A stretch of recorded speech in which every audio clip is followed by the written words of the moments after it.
మనం వచ్చి 3 నెలలు అయిపోయింది. ఫాలోఅప్ చేయకపోతే ఎట్లా చెప్పాలి కదా మీరు కూడా. సరే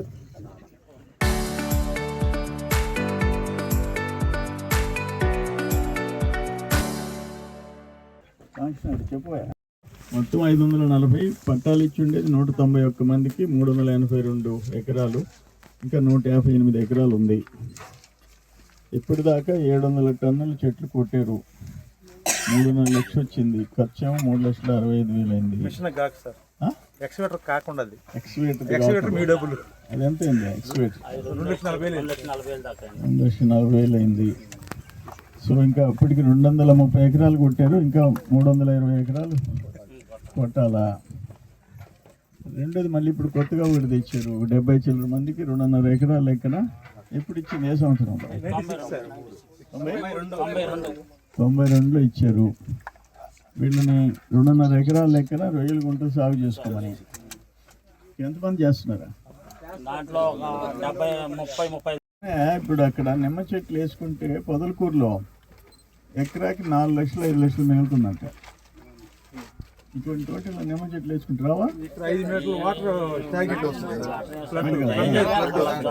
అంటే ఒకటి irrigation, lift irrigation development corporation ఇప్పుడు ఆమెని వస్తా కూడా ఈయన తగులాడే ఫోన్లో. బాధ్యత లేకపోతే ఏంటమ్మా, లాస్ట్ టైం వచ్చినాం కదా, కనీసం ఆ లిఫ్ట్ గిరిజనులకి 35 ఎకరాలు లిఫ్ట్ ఉంది, అదొకటి ఉంది కదా, అది మాత్రం చెప్పకపోతే ఎట్ట మీరు 3-4 రోజుల్లో ఒక మీటింగ్ పెడతాం. ఒకటి మనుగోలు రెవెన్యూ, వెంకటాచల మండలం రెవెన్యూ వాళ్ళు, 2 ఎంపీడీ వాళ్ళు, PD DWAMA, SC corporation plus IDC irrigation development corporation, drainage department, regular irrigation అందరినీ పిలుస్తాం. ఎల్సిటీ డిపార్ట్మెంట్, ఎల్సిటీ అందరినీ పిలిచి ఆర్టీఓని కూడా పిలుస్తా. ఆర్ఎండ్బి గెస్ట్ హౌస్లో మీటింగ్ పెడతా. అల్టిమేట్గా ఏంటంటే ఇక్కడ 540 ఎకరాలు ఇది ఎట్లా లిఫ్ట్, అది కాకుండా ఇంకోటి చెక్ డ్యామ్ ఒకటి ఎస్టిమేట్ వేయించాలా, లిఫ్ట్ ఇరిగేషన్ ఒకటి వేయించాలా. మీరు చెప్పేది ఏంటంటే ఫిబ్రవరి దాకా ఇక్కడి నుంచి వస్తాయి, ఆ తర్వాత మళ్ళీ లిఫ్ట్ కొట్టాలా, రకరకాలు చెప్తున్నారు. అవన్నీ 2-3 రోజులు అన్ని డిపార్ట్మెంట్ని కూర్చోబెడతాం, మీతో కూడా పంపిస్తాం. ఇది ఇప్పుడు నాకు 100 పనులు ఉంటాయి. ఇప్పుడు అని చెప్పాడు నీకు ఒక అర్జీ ఇచ్చేసాను అని. నాకు ఇప్పుడు ఇక్కడి నుంచి కందుకూరుకు పోవాలి. నేను మాజీ ఎమ్మెల్యే నన్ను వచ్చిపోయినాడు, నువ్వు రావాల్సిందే అన్నాడు. ఆయన గృహ ప్రవేశం అంట. ఎంత టైం పడుతుంది నేను తిరిగి వచ్చాడు. నిన్న కూడా ఊళ్ళో ఉదయం ఆత్మకూరుకు పోయి, తర్వాత పొదలకూరుకు పోయి, తర్వాత మనగోలుకు పోయి, తర్వాత ముత్తుకూరుకు పోయి, మధ్యాహ్నం 2:30. ఇప్పుడేమో మీరు వెళ్ళిపోతారు, 5 నిమిషాలు ఇంటికి పోయి పండుకుంటారు. అందుకని హెవీ లోడ్ నాకు ఉంటుంది, ప్రెషర్ ఉంటుంది. ఎప్పటికప్పుడు మీరు ఫాలోఅప్ చేయటం, ఇది ఈ స్టేజ్లో ఉంది అని చెప్పి చెప్పటం, పని చేయించుకోవటం మీ బాధ్యత.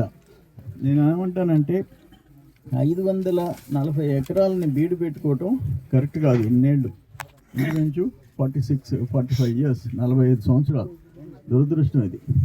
మీరన్నీ చేసి ఏదైనా మీరే సాగు చేసుకుంటే బెల్ అండ్ గుడ్, లేదా వాళ్ళు కంపెనీల వాళ్ళకి చెప్పే నీళ్లు మునగుతాయి అన్నప్పుడు వాళ్ళకి పనికిరావు. అయ్యా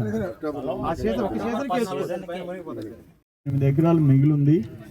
అసలే పట్టాలు లేని వాళ్ళు, అమ్మా వినండి ఇటు మేడం, నేను చెప్పేది వింటే కదా. ఇంకొక 158 ఎకరాలు మిగిలింది. అసలే పొలం లేని వాళ్ళకి అది పిలిపించి చేస్తాము. అది ఎంతమంది ఉన్నారో చూస్తాం.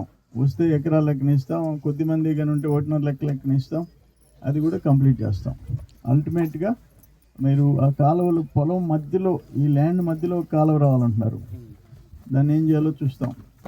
డ్వామా నుంచి, ఎన్ఆర్ఈజీఎస్ నుంచి మ్యాక్సిమం మీరు ఏమేమి తోడుకోగలరో అవన్నీ పీడీ గారు రెడీగా ఉంటారు. అయితే మనం వదిలిపెట్టేసి వెళ్ళిపోతుంది. ట్రాన్స్ఫర్ తెచ్చుకుని తిరుపతికి. ఇంకొక ఆయన వస్తున్నాడు, ఆయన ప్రసాద్ వస్తున్నాడు. సరే వాట్ ఎవర్. అందుకని నేను ఒక 4-5 డేస్లో, 4-5 రోజుల్లో ఆర్ఎండ్బిలో ఆల్ డిపార్ట్మెంట్ ఆఫీసర్ని పిలిపించి కూర్చోబెట్టి ఒక నిర్ణయానికి వస్తాం. దాంట్లో నో కాంప్రమైజ్. నా చేతి డబ్బులు పడినా పర్వాలేదు, కానీ ఇదంతా క్లియర్ కావాలా, మొత్తం క్లియర్గా